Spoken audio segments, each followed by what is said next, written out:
Good morning. My name is Whittaker. I'm Executive Director of Vumelana. It's my pleasant duty to welcome you here today. What I'd like to do then is just run through the essence of what the Vumelana Fund is, why it was established, and how it operates. So the fund was set up as a legacy project in a way by the Business Trust. The Business Trust came to the end of its operations at the end of last year and was looking around for something meaningful and important it could do as a legacy project. So what do? Vumelana finances advisory services to structure commercially viable partnerships between community landowners and investors in order to create jobs, income, and skills. That's the essence. That's what we do. And we try to do that as effectively and as efficiently as we can. Why do we do this? Well, South Africa has a dilemma. The transfer of land is proceeding much slower than was anticipated and too slowly to satisfy post-liberation expectations. But at the same time, land transfer is unproductive. The minister in 2010 said that 5.9 million hectares had been transferred and 90% of that was no longer functional. We have not only a constitutional but a moral obligation to restore land to people who were dispossessed, and we have a very practical obligation to make sure that land remains economically functional.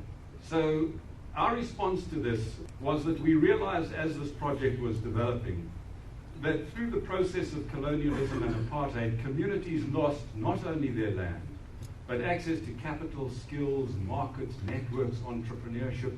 And the consequence of that is that the restoration of land without access to capital and skills leaves communities with what Hernando de Soto would call dead capital. And our conclusion of this was that forging partnerships with third parties who have those resources, have those access, have those networks, is the most immediate way of addressing that challenge. Those partnerships, though, and we're not naive about this, are themselves far from unproblematic. They are not easy to do. There's an asymmetry in power. You've got to think very carefully about how risks and costs are distributed, and that's what Vumelana sets out to try to do.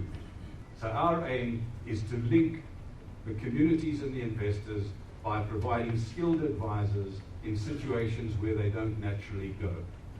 First of all, we will secure an agreement with a community who has an interest in land and an interest in developing that land.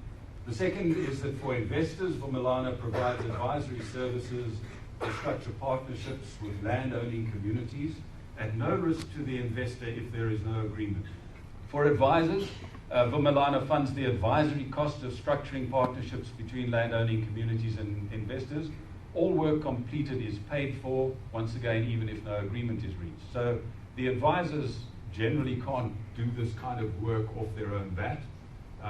They can't do it at their own cost. We would structure an agreement, 4 or 5 tranches in these agreements, and we would pay for work as it gets done. Once again, our hope and the way we structure this is to try to incentivize this so it does run through. For government, we think Vumelana mobilizes private capital for the implementation of sustainable post-settlement partnerships. Thus, we hope reducing the burden on the state to capitalize and recapitalize projects. We think it's possible to bring private capital into this process and to demonstrate that over time, private capital can be used to achieve these same objectives. And then for funders who we hope in time will join us in this process, Vumelana offers a basis, a vehicle on which they can undertake local economic development work while making a contribution to land reform. Johan will introduce the panelists. Thank you so much. We'll have to change that. Ladies and gentlemen, thank you for being here. We have 3 panelists, and I'll quickly introduce them. On my right here is Professor Mkhize. Then we have Dr. Mkhize, and then lastly we have Golden Mahov. So I think we have an imminent panel there, and without further ado, then over to you. You've worked quite a while on the challenge of land reforms for many years. From your perspective, what are the major causes of failure to what we transferred land? What are the problems making them productive? And what is the challenges, generally speaking, in agriculture? failure is a big issue. What are the reasons for it? Well, I was thinking about this last night, and 5 issues came up, and they all the key words begin with a P, so I've called them the 5 Ps. And the first one, I think, is the lack of political will to make land reform really work. And I think that's evident in the very small budget we have for land reform, never more than 1% of the national budget. The second P, I think, is policies, and there really are some problems with the current policy frameworks. And I'll touch on those in a minute.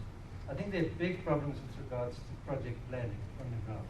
And often, unfortunately, the consultants from the private sector who are hired in by government to draw up business plans for land reform projects are at fault here. Often their plans are unrealistic, they're out of sync with the realities of the people getting the land, they make unrealistic assumptions about where capital is going to come from, and so often the plans never get anywhere near reality, and beneficiaries ignore them from day one. And unfortunately, the consultants walk away with a big fat fee. So government planning is itself often at fault. I think there's a great deal of inexperience within government itself about how to do realistic planning for sustainable projects. So, yeah, plans are one thing. The hard realities on the ground are another. The fourth P, I would say, is post-settlement support. We all know this has been a big problem, lack of sufficient post-settlement support for people getting land, in particular with regards to extension and training, but also access to markets. Markets are key here. And then the fifth P, which is really where I think my main message to this audience is to do with what I call preconception. It's underlying assumptions, mental models about the realities out there, which are often themselves a big obstacle. I think the main thrust of my critique of preconceptions would be assumptions by South Africans of all kinds and colors that agriculture is about large-scale commercial agriculture, and that this is the way to do things, and that other forms and scales of agriculture are simply not viable. I think this is deeply misleading and not helpful. And I think experience from the rest of the continent and from nearby countries shows that other forms and scales of agriculture, including small commercial smallholdings, can indeed be viable and can support livelihoods and can be productive. The Vumelana Trust is trying to work with communities through community property associations and the like, and we know that there are huge problems with how those institutions function. They're established in problematic ways, they function in problematic ways, they're often captured by certain interests, and very few people have the skills to facilitate institutional development from the ground up. And so a lot of the time you're not going to be negotiating with robust institutions which are representative, which can take decisions and stick to them. You're going to be negotiating with institutions which are actually quite dysfunctional. And we need a massive input of skills into the sector from government and NGOs and the private sector to support appropriate institutional development, or these partnerships are simply not going to work. And I think many of you who've had experience on the ground will bear that out. We need to address not only asymmetries between private sector partners and communities, but asymmetries, power relations, elite capture, and so on within quote-unquote communities. Thanks, Ben. That's a mouthful. Vuyo, from you, you've been involved in community-private partnership that has really developed since you were first involved in developing the idea that productive relationships could be developed with the involvement of private sector and private investors. I think that all of us understand there is no way we can move forward with the current model of large commercial farming. One of the critical issues that continues, in my opinion, to be a serious problem is the differentiation in terms of a beneficiary of land reform and an entrepreneur. And we continue to expect that if there are 300 beneficiaries in a particular community, all of them must engage in a farm, on a farm, as entrepreneurs. So one of the proposals that came very early was the separation of the land holding entity and the enterprise entity. So when you talk community, people don't see the value, they don't appreciate, the business partner from a partnership perspective. So I believe that the initiatives that come forward require all of us, and the enlightenment and awareness and capacity building needs to cut across everybody, because we all need each other to take the process forward. Thank you.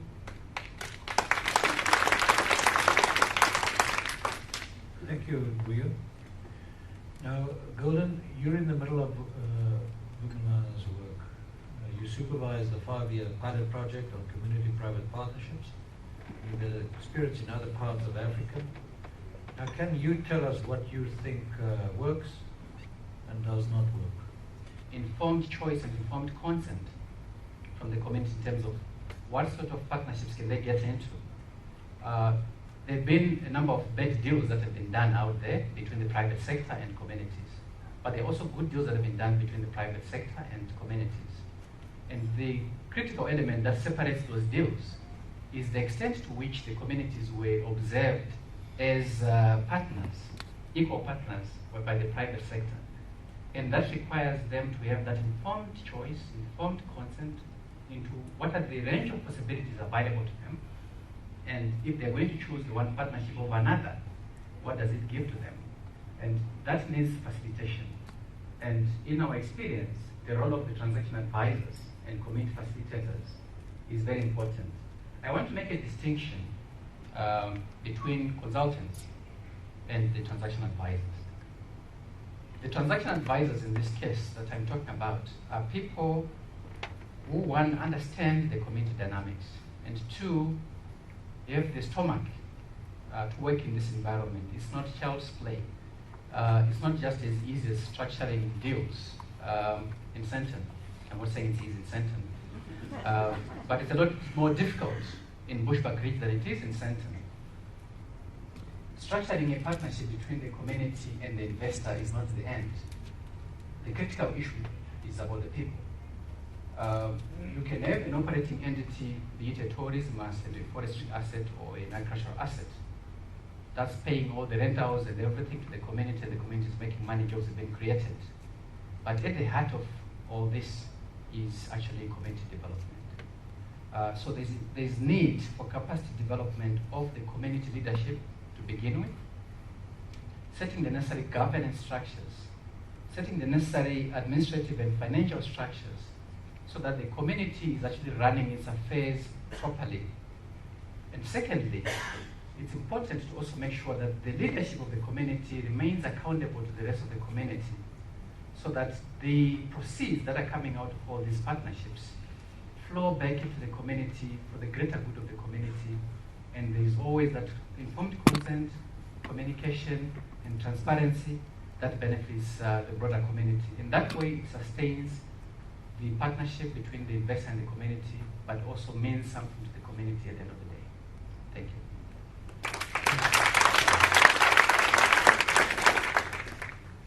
Thank you, Golden. I must say I feel a bit despondent in the sense that doing a deal here in Sandton is difficult enough. But if I listen to this, the impression that one gets is of massive complexity, and those people are involved in communities and different institutions and markets. You're not going to get a particular recipe that works, because every situation is going to be different. So for me, my last word is, I see a massive challenge. Clearly, Vumelana can, at best, run hopefully about 50 of these projects over the next few years, and I think we would have done a good job if we could get about half of them to really work. But we need these examples and so forth, and that's why private sector is willing to spend some money to get the thing going. If we can't get it going, I think as a country we're in for a tough time. We can't wait for government. We have to all push and so forth. This is but one effort, and one small effort to get things going. It just remains for me to say thank you very much to the